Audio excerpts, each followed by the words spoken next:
It's such a huge aspect of her character. Every time we see her or we hear about her, it's just she's petite, she's like childlike, but she's very attractive. Made me uncomfortable with Isard, and it really makes me uncomfortable here. And I think the reason why is that childlike aspect. She's very petite and she's very small, but she's still a woman. And I'm like, oh, gross. Can't we just have a female villain that, like, is not sexually objectified by anyone?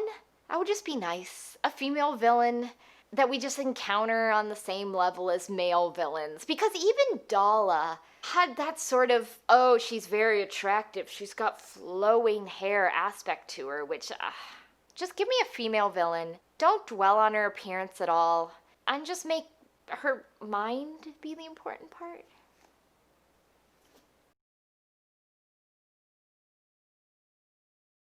I also found that because Stackpole was essentially inserting Corran into a pre-existing story, that the Jedi Academy parts felt a little slow to me.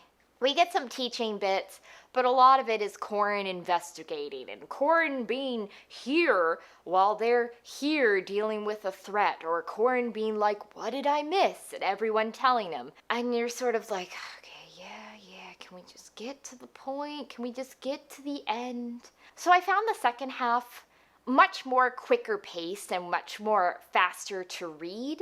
But the second half also featured Corran struggling with morality issues and how far can you really go undercover before you start to lose yourself. And it also features just unbelievable power-ups where I feel like there just weren't enough limitations in place for the powers, the force skills that Corran was displaying. And while I initially thought that it was really novel and interesting reading Corran's first person point of view, and I thought that there were some parts where he had great humor and great insight, it just built up to the extent that he's just so full of himself, so sure that his ideas are right, that I just wanted to reach into the book and just sort of grab his head and shake him a little bit and be like, stop being a butt monkey, Corran. Yeah!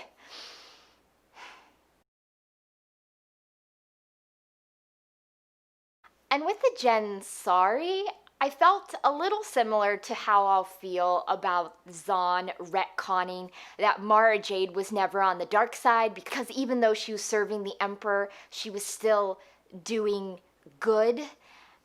The Gensari aren't on the dark side because they were serving their community, they were not actively harming people, but they weren't completely good because actually they were helping Tavira hurt people. And it's instances like that where I'm like,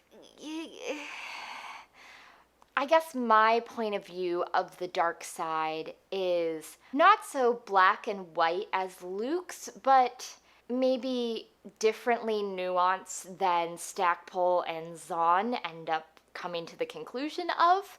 I think that Mara Jade, in essentially being the Emperor's personal assassin, yeah, was doing a lot of really bad stuff. And the Gensari too. They're serving a bad lady who's doing bad things. She might not be killing loads of people, but she's definitely hurting people.